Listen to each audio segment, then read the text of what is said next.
আসসালামু আলাইকুম। প্রিয় দর্শক, আমি আজকে ফেসবুকে একটা ঘোষণা দিয়েছিলাম যে গতকালকে আমাদের আসিফ নজরুল সরকার আমাদেরকে যেই আয়নাঘর দেখিয়েছেন, সেই আয়নাঘর এটা আসলে আয়নাঘরের একটা বিকৃত রূপ।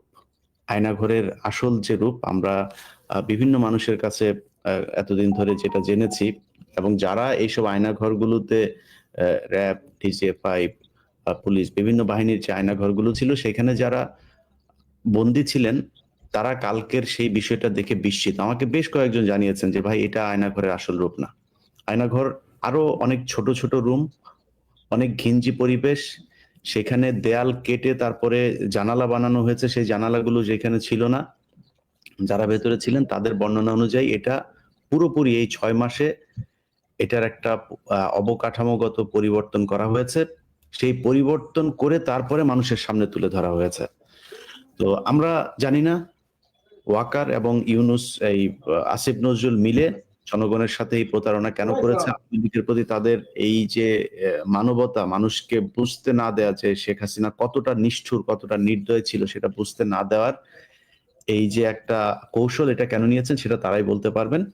আমার সাথে যেসব, আমি তাকে শুধু চিনতাম, এতটুকুই আমার মানে তারা অপরাধ বারবার আমি তার বলছি, তার সাথে আমার খুব গভীর মানে সম্পর্ক আছে। আমি সাজিদ কেমন লোক ছিল? সাজিদ তার দাড়ি টাড়ি ছিল না, তারা একদম স্বাভাবিক লোক ছিল, কোনো প্রকার তাকে আমাকে দেখে কোনো খারাপ মনে হয়নি। নামাজ হ্যাঁ, নামাজ পড়তো, তাই তো? নামাজ কালাম পড়তো, হ্যাঁ মসজিদে নামাজ কালাম। আমি এই খবরটাও আমি আগে পেয়েছিলাম যে সাজিদকে উঠানো হয়েছে, র্যাব উঠাই নিয়ে গেছে, এটা উত্তর 11 নম্বর সেক্টর মসজিদে। আমাকে আরেক ভাই আমাকে বললো যে ভাই সাজিদ ভাইকে উঠিয়ে নিয়ে চলে গেছে। আমি বাসায় যেয়ে বললাম যে আল্লাহ, এই সরকার তো মানে এরকম মাঝে মাঝে আমি শুনছি গুম করে দিচ্ছে, তো না জানি ওই সাজিদ ভাইয়ের জন্য আবার আমাদেরকে গুম করে দেয়। এটা কিন্তু আমি আমার মিসেস কত কথা বললাম, তো তাকে বললাম যে তুমি প্রেগনেন্ট, 5 মাস চলে, আবার সাজিদ ভাইকে কিছুদিন আগে নাকি উঠাই নিয়ে গেছে, আল্লাহ ভালো জানে আমাদের উপরে কোনো বিপদ চলে আসে নাকি, আমরা তো কিছুই জানি না, আমরা কি কেন উঠাই নিয়ে গেছে সেটাও তো জানি না। তো এইভাবে আমি কিন্তু আগে আচ্ছা, বলেছিলাম। ঠিক আছে ভাই। তো মোটামুটি আমরা একটা বক্তব্য পেয়েছি, আমরা জানলাম। প্রিয় দর্শক, আপনারা আমি কেস দিতে চাই, আমি কিভাবে কেস দিব ভাই এটা আমাকে একটু বলেন। আমি র‍্যাব বিরুদ্ধে আমি একজনকে চিনি, তাও তার নাম হলো আপনি নাসির। আমি আইডেন্টিফাই করতে পারবো সবাইকে। আপনি থানায় যা মামলা করবেন, আপনি যদি পার্সোনালি মামলা করতে চান থানায় যায় করবেন, গুম কমিশনে কথা বলবেন। হ্যাঁ, এটার জন্য আপনারা, গুম কমিশনে আমি কথা বলেছি। হ্যাঁ, ওইখানে অ্যাপ্লাই করবেন। আর আপনি পার্সোনালি যদি মামলা করতে চান, আপনি সরাসরি গিয়ে থানায় মামলা করবেন। এই অধিকার আপনার। যদি মামলা না নেয় তাহলে আপনারা আমাদেরকে জানান। কবির ভাই আমাকে চিনেন? যে ইলিয়াস ভাই, অনেক আওয়ামী লীগের লোকেরা বলে যে আয়নাঘরের বিষয়গুলো গল্প সাজানো নাটক। আমি স্পষ্ট আমার এখানে জিডি কপি আছে, আমি আপনাকে পাঠাইছি। ভাই দূর, আমাকে এগুলি নিয়ে কথা বলেন। ওদেরকে শুনেন, আওয়ামী লীগ ওরা দুনিয়াতে, মানে ওদের ব্যাপারে আসলে কথা বলতে গেলে বিশ্বাস করেন, আমি সবসময় চাই খুব শালীন ভাবে কথা বলতে। ওদের ব্যাপারে কথা বলতে গেলেই না অশালীন হয়ে যায়। মানে এদের নিয়ে কথা বলার দরকার নেই, ওরা মানুষ না। ওরা আমি আমার মিথ্যা বললাম আর কি? কিছু নির্দিষ্ট ওদের যেদিক দিয়ে উল্টা দিক দিয়ে ওরা। মৌলিক কয়েকটা পয়েন্ট নিয়ে আসতেছে। আমি বলি যে বাংলাদেশের এর মধ্যে ভারতীয় বাহিনী আছে, আগেও ছিল, এখনো আছে। কারণ আমার সামনে যে সেলটা ছিল, 1 মিনিট টাইম দিবেন, 10 সেকেন্ড। আমি কথা শেষ করি, মনে রাখেন। আমার সামনে যে ছেলেটা ছিল, ওই ছেলে একটা ছেলেকে 6 মাস রাখার পরে তাকে ভারতে নিয়ে মামলা দেওয়া হয়। আমার কথা হলো বাংলাদেশের লোক গ্রেফতার হলে বাংলাদেশে তাকে ফাঁসি দিতে পারে দেশের আইন আদালত, তাকে ভারতে নিয়ে আপনি ভারতে নিয়ে গেছেন, এটা আপনি মিথ্যা কথা বলতেছেন। ভারতে নিয়ে গেছিল, এটা ভারতে নিয়ে যাবে কেন? কারণ আপনি এখন এটা প্রমাণ করে আওয়ামী লীগের কাছে প্রমাণ করবেন আপনি এটা। আপনি যদি আমি আপনি বলবেন যে প্রমাণ করে আমি ইন্ডিয়া একজনকে নিয়ে গেছি, এটা বলে কি আপনি প্রমাণ করলেন? এখন এটা বলে কি প্রমাণ করলেন? ওদের সাথে প্রমাণ আপনি জীবনে করতে পারবেন না ভাই। ওদের কাছে 2 নম্বর, ওরা এখন সারাদিন ফেসবুকে কান্দাকাটি করে, কেমনে জানেন? ওরা বাংলাদেশে ভাই, আমরা শেষ করে দিব। মামুন ভাই, আপনি কি বলতেছেন বলেন, আমরা শেষ করে দিই। এই যে চেয়ারটা নিয়ে কথা বলছি, এই চেয়ারটা কিন্তু আসলে এটা ঘুরে, এই চেয়ারে বসে যদি ঘুরাই তাহলে এটা এত জোরে ঘুরে মনে হয় যে নাড়ি ভুড়ি একদম বের হয়ে যাবে। 5G speed. এরা আমাদের পাশে যে ছেলেরা ছিল, সে তার দুলাভাইকে এটা তো বসানো হয়েছিল, ঘোরানো হয়েছিল। আর আমাকেও বলেছিল আমাকে ইন্ডিয়া পাচার করে দিবে, সেই এরকম কথা বলছিল। আর আমাকে সবচেয়ে বাজে যে 2টা প্রশ্ন, আমি অবাক হয়েছিলাম, আমার কাছে মনে হয়েছিল এরা ভারতের লোক। 2টা প্রশ্নের জন্য। 1 নাম্বার আমাকে প্রশ্ন করা হয়েছে যে আমার স্ত্রী হাত মোজা পা মোজা পড়ে কিনা। 2 নাম্বার যে আমার ছোট ভাইয়ের সামনে আমার স্ত্রী কি মুখ খোলা রাখে, আমার ছোট ভাই কি তাকে দেখে নাকি মানে মুখ ঢাকা রাখে। এই প্রশ্ন শুনে আমার কাছে মনে হয়েছিল এরা আসলে ইসলাম বিদ্বেষী, এরা শুধুমাত্র মানে সরকার বিরোধী, তাই না? এরা ইন্ডিয়ান বলে লাভ নাই। এটা আওয়ামী লীগ। এইটাই আওয়ামী লীগ, ওদের জন্মই হয়েছিল এই ইসলামের বিরুদ্ধে কাজ করার জন্য। যাই হোক, বুঝলাম না, মুখ ঢাকলো তো কি? মুখ ঢাকলে বুঝতে হবে যে ও ইসলাম পালন করে, মুসলিম। আওয়ামী লীগ আমি নিষিদ্ধ চাই, আমাদের উপর যে টর্চার করা হচ্ছে টর্চার কারণে আওয়ামী লীগ নিষিদ্ধ চাই, র্যাবের নিষিদ্ধ চাই, যারা ক্ষতিগ্রস্ত তাদের ক্ষতিপূরণের ব্যবস্থা করা হোক, তাদের বিরুদ্ধে আইনানুগ ব্যবস্থা সরকার গ্রহণ করুক। আমাদের লোকেরা মামলা করতেছে, সরকার সর্বোচ্চ ভাবে আন্তরিকতার সাথে আইনানুগ ব্যবস্থা গ্রহণ করুক, সেটা প্রত্যাশা করি। জি প্রিয় দর্শক, নাম ছিল না ইলিয়াস ভাই, আমার স্পেসিফিক 3টা পয়েন্ট আছে, নাতির নামে মানে স্পেসিফিক 3টা পয়েন্ট আছে, একটু বলতে চাই। জি প্লিজ শেষ করেন তাহলে। জি ভাই বলবো?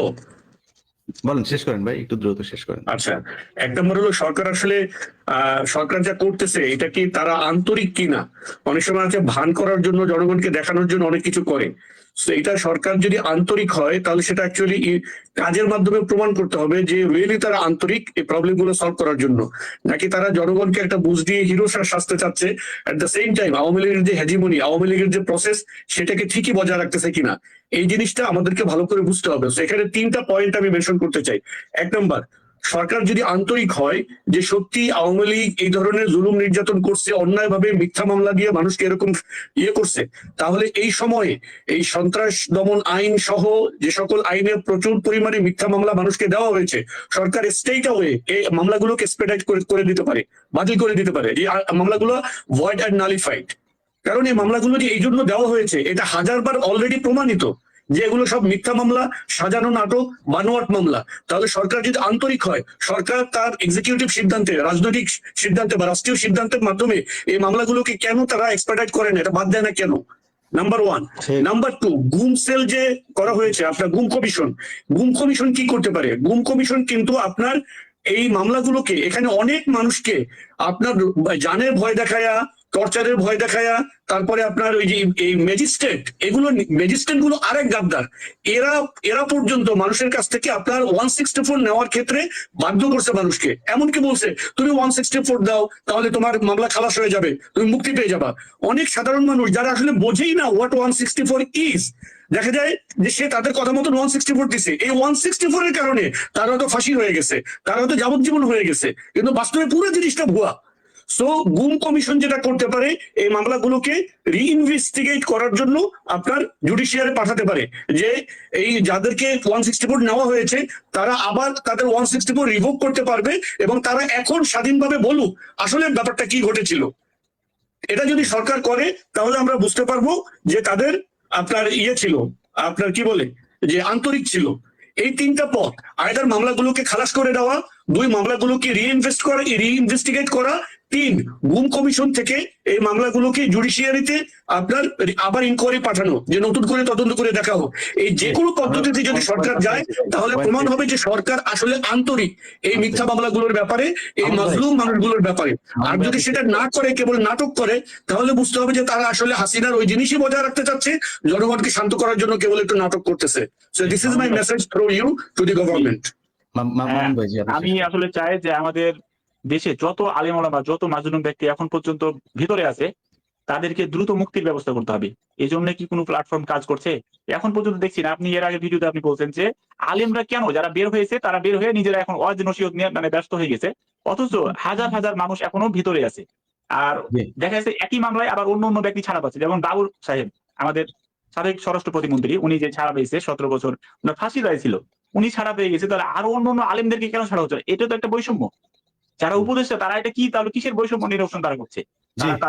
মামুন ভাই ধন্যবাদ। আমরা শেষ করি। প্রিয় দর্শক, আপনারা এতক্ষণ যারা দেখলেন, আমি সারা দেশের আলেম সমাজ, সাধারণ মানুষ, শুধু আলেম সমাজই তো না, আসলে শেখ হাসিনার সরকারের কাছে শত্রু ছিল যারা নামাজ পড়ে, রোজা রাখে, ওই যে টাকনুর উপরে কাপড় পরে, এলাকায় ওদের এই গোয়েন্দারা, ওদের কাজই ছিল টাকনুর উপরে কাপড় পরা, জামাতে নামাজ পড়তে যাওয়া, তারপরে মেয়ে মানুষের দিকে না তাকানো, মাথা নিচু করে থাকা, বাড়ির ওই যে ওয়াইফকে আপনার বাড়ির ভেতরেও পর্দা করায় কিনা, এইসব জিনিসগুলো দেখিয়েই, এই বৈশিষ্ট্যগুলো যাদের মধ্যে থাকতো, ওরা মনে করতো এরাই হচ্ছে আওয়ামী বিরোধী, এরা ওদের জন্য শত্রু। এইভাবেই তারা জাজ করতো এবং এইভাবেই তাদের বিরুদ্ধে এই অ্যাকশন গুলোতে, এইভাবে আমরা হয়তো কয়েকজনের বক্তব্য শুনলাম, সারা বাংলাদেশে কত হাজার লক্ষ মানুষকে এইভাবে গুম করা হয়েছে, খুন করা হয়েছে আমরা জানি না। এখন সরকারের কাছে যে কথাটা আহমেদ রফিক ভাই, মামুনুর রশিদ এবং মুফতি শফিকুল ইসলাম ভাই বলছিলেন, যে আমাদের সরকার আসলে কি চায়। যেমন আমি কয়েকটা মামলার কথা বলি, উদীচী, তারপরে এই যে ছায়ানট টায়ানট, এই যে এদের মামলাগুলো 21 আগস্টের গ্রেনেড হামলা মামলা থেকে শুরু করে বিশাল বিশাল মামলা, এই মামলার কথা শুনলে এখনো পর্যন্ত কোর্টের কিছু কিছু জাজ আছে, তারা এই মামলার কথা শুনলে তারা জামিন দিতে চায় না। আমি আমার লাইভে বলেছি যে মার্চের 10 তারিখ পর্যন্ত সময় দেওয়া হয়েছে, এই সময়ের ভেতরে সব মামলা থেকে এদেরকে বের করতে হবে। শেখ হাসিনা যে নাটক সাজাতো জঙ্গির নামে যে বাংলাদেশে কোনো কিছু নাই, সেটা গত 6 মাসে প্রমাণ হয়েছে।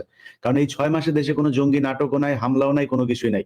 এই দেশের মানুষ ইসলাম প্রিয়, কিন্তু এই দেশের মানুষ ইসলামকে ব্যবহার করে কোনো সন্ত্রাস, কোনো ধরনের খারাপ কাজ, যেটা ইসলাম নিষিদ্ধ, এই ধরনের কোনো কাজ, আইন বহির্ভূত কোনো কাজ এই দেশের আলেম সমাজ করে না। অতএব তাদেরকে ছাড়তে হবে অতি সত্বর। 10 তারিখের মধ্যে যদি এই সব মামলার ব্যাপারগুলো না করা হয়, তাহলে সরকারকে বেকায়দায় ফেলার জন্য আলেম সমাজকে নিয়ে যা যা করা প্রয়োজন সেটা করা হবে। অনেক মানুষ আছেন আপনারা জানেন না যে আপনাদের কি করা উচিত। জনাব হারুন ইজহার, ওনার সাথে আপনারা কথা বলতে পারেন। উনি আপনাদের এই মামলা, এই বিষয়গুলো নিয়ে কাজ করছেন। উনি নিজের ব্যক্তিগত খরচে, ব্যক্তিগত টাকা পয়সা দিয়ে এগুলো করছেন। আমরা চিন্তা করছি যে ওনাকে আর্থিকভাবে কিছুটা আমরা সহায়তা করতে পারি কিনা, পাশে থাকতে পারি কিনা। ওনাকে সহায়তার বিষয় না, উনি আমাদেরকে অনেক সহায়তা করছেন, অতএব আমরা ওনার পাশে থাকতে পারি কিনা সেটা আমরা দেখি। আপনারা থানায় গিয়ে মামলা করুন। যাদের যাদের বিরুদ্ধে যে যদি অফিসারকে চিনেন, পুলিশের কোন কোন কর্মকর্তারা আপনাদেরকে নির্যাতন করেছিল, তুলে নিয়ে গিয়েছিল, যদি চিনে থাকেন তাদের বিরুদ্ধে মামলা করুন। এইভাবে চালাতে থাকুন। তো আমি সরকারকে একটা কথাই বলতে চাই যে অনেক হয়েছে, আপনারা সাজিয়ে গুছিয়ে তারপরে আয়নাঘরে একটু বড় করে দেখায়, যেটা দেখাতে চেয়েছেন যাই করেন, যত নাটকই করেন ওয়াকার, আপনি আপনার সেনাবাহিনীকে যতই সুন্দর করে দেখাইতে চান, জাতিসংঘ যেই প্রতিবেদন দিয়েছে এটার পরে অনেক কিছু পরিষ্কার। অতএব আপনি দেশের ভেতরে দেশের বাইরে কোথাও আপনি খুব একটা শান্তিতে থাকতে পারবেন না এই সেনাবাহিনীর খুনিদেরকে আশ্রয় প্রশ্রয় দিয়ে। অতএব এটার সুষ্ঠু তদন্ত করতে হবে, বিচার করতে হবে, আসলে যা করেছিল সেটার মানুষের সামনে তুলে ধরতে হবে। যারা এতদিন ধরে এই গুম খুনের সাথে জড়িত ছিল তাদের পরিবারকে যথাযথ ক্ষতিপূরণ দিতে হবে। যারা এখন পর্যন্ত ছাড়া পায়নি তাদেরকে খুব দ্রুত ছাড়তে হবে। একটা বিষয় বলে শেষ করে দেই, সেটা হচ্ছে যে জনাব মুফতি শফিকুল ইসলাম, উনি একটা বিষয় নিয়ে কথা বলতে চেয়েছিলেন, আমি আটকে দিয়েছিলাম, যে আওয়ামী লীগকে নিয়ে। দেখেন, আওয়ামী লীগ পৃথিবীর ভেতরে বিলুপ্ত প্রায় একটা প্রজাতি। এদের অস্তিত্ব এই বাংলাদেশে ইনশাআল্লাহ আর কোনোদিন হবে না। এদেরকে মানুষ ওই যে বিভিন্ন জাসদ টাসদের মতো বিভিন্ন রাজনৈতিক দল আছে না, ওরকম একটা দল হয়ে তারা দাঁড়াবে বাংলাদেশের সামনে। বিএনপি, জামায়াতে ইসলামী এবং এই ছাত্রদের যে একটা দল, তারপরে সাথে কিছু দল আরো থাকবে, সবচাইতে ছোট দল হিসাবে আওয়ামী লীগ এই দেশে রাজনীতি করবে। আমি তাদের মনে হয় না নিষিদ্ধ করা হবে, আমি নিষিদ্ধ করা হোক সেটা দরকার নেই, মানুষের জানা দরকার আছে যে আওয়ামী লীগ আসলে কি জিনিস। তো আওয়ামী লীগের যেসব লোকজন, আমি আজকে কমেন্ট করছিলাম, নর্মালি আমার এখানে আমার বিরুদ্ধে তেমন কেউ কমেন্ট করেনি, কিন্তু আমি আজকে দেখছিলাম যে হয়তো তাদের হয়তো পলিসি নিয়েছে যে তারা কিছু কমেন্ট করবে বাজে। তো আমি আপনাদেরকে বলবো ভাই, যে আপনাদের আওয়ামী লীগের যত লোক আছে সবাইকে নিয়ে এসে আমি চাই আপনারা আমাকে গালাগালি করেন, আমার বিরুদ্ধে কথা বলেন, সমালোচনা করেন, এতে আমি বুঝতে পারবো যে দেশে আসলে আওয়ামী লীগের সংখ্যা কত। যেদিন আমার কাছে মনে হবে আপনারা সবাই মিলে লোকজন দাওয়াত দিয়ে এনেও যদি 30% কমেন্ট যদি আমার বিরুদ্ধে করতে পারেন, সেদিন আমি আওয়ামী লীগে যোগ দিব। কারণ আমাকে বুঝতে হবে যে আমি কোনো কিছু একটা রং করছি, আমার মনে হয় সমস্যা। কারণ এখনো পর্যন্ত পৃথিবীর ভেতরে সংখ্যাগরিষ্ঠ মানুষ সঠিক জিনিসটাই দেখে। আপনি যদি বলেন যে ধর্মের কথাও বলেন, এখন পর্যন্ত পৃথিবীতে নাস্তিকের সংখ্যা বেশি হয় নাই। চীন বাদ দিলে পৃথিবীর কোনো দেশেই এইভাবে সংখ্যাগরিষ্ঠ নাস্তিকের সংখ্যা নাই। সো মানে এখনো পর্যন্ত আমি কোনো ধর্মের কথা বলছি না, কিন্তু মানুষ আস্তিক, অর্থাৎ কোন একজনকে বিশ্বাস করেন, সেটা কেউ আল্লাহ, কেউ ভগবান, কেউ বিভিন্ন কিছু বলেন, কিন্তু একজনকে বিশ্বাস করেন, অদৃশ্যে বিশ্বাস করেন, পরকালে বিশ্বাস করেন। অতএব ভালো জিনিসকে কিন্তু এখনো পর্যন্ত মানুষ ভালোবাসে। এখনো পৃথিবীর বেশিরভাগ মানুষই আইফোন পছন্দ করে, কারণ আইফোন যে সবচেয়ে ভালো এটা জানে। তো আপনি আওয়ামী লীগ যদি ভালো হয়ে থাকেন, আমি মনে করি 30% বেশি যদি আপনি হয়ে যান, আমার কাছে তখন এটা অ্যালার্মিং মনে হবে। আমার চিন্তা করতে হবে যে আমি আসলে ভুল করছি কিনা, আমাকে আওয়ামী লীগে যোগ দেওয়া উচিত কিনা। যদি না পারেন তাহলে চিন্তা করেন, পুরো গোষ্ঠীর সবগুলারে গলায় পাড়া দিয়ে মারা ফেলছে না, একটু চিন্তা করেন। এটা কোনো মানুষের ক্ষমতা নাই, কোনো মানুষের একটা মানুষকে একটা থাপ্পড় দেওয়ার ক্ষমতা নাই। এই যে হাতটা উঁচু করছে না, এই ক্ষমতাটাও পৃথিবীতে অনেক মানুষের নাই। এই যে কথা বলছি, আমার চাইতে মানে সুন্দর মুখ আছে, আমার চাইতে দেখতে ভালো, কিন্তু আল্লাহ কথা বলার সুযোগ দেয় নাই, আছে না? এটাই আল্লাহর শক্তি। তো একটা জিনিস মাথায় রেখেন, এত বড় একটা ঘটনা ঘটেছে, এটা এমনিতেই ঘটেছে এটা মনে করার কোনো কারণ নাই। আল্লাহ এই শাস্তি আপনার এই জাস্ট ইমিডিয়েট পূর্বপুরুষকে দিয়েছেন। এখন এই মুহূর্তে এই পুরো পৃথিবীর ভেতরে এরকম নজির নাই। আন্ডা বাচ্চা যা আছে সব পালা, 1 ঘন্টার নোটিসের ভিতরে সব পালা, কারোর কোনো অস্তিত্ব নাই।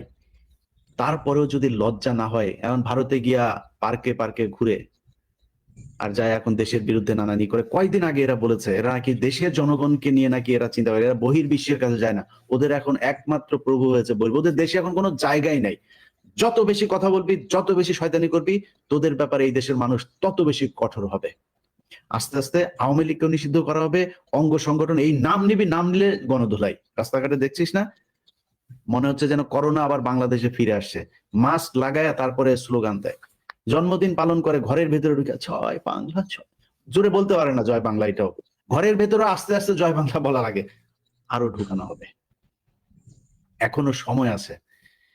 নিজের বিবেক মানুষ হিসাবে আল্লাহ যেই আশরাফুল মাখলুকাত হিসাবে তৈরি করেছে, ওইটা হিসাবে চিন্তা কর যে আসলে মানুষ হিসাবে কি দরকার করার, সেটা কর। এর বাইরে কিছু করবি, কিছুদিন শান্তিতে থাকতে পারবি। কয়দিন আগে মনে নাই বলছি, শেখ হাসিনাকে কেউ সরাইতে পারবে না, আল্লাহর সাথে যুদ্ধ করেছিলে, আল্লাহ সেটা নজির দেখিয়ে দিয়েছে। তো আমরা আলোচনাটা দীর্ঘায়িত না করি, সবাই ভালো থাকবেন। আলেম সমাজের উপরে যে নির্যাতন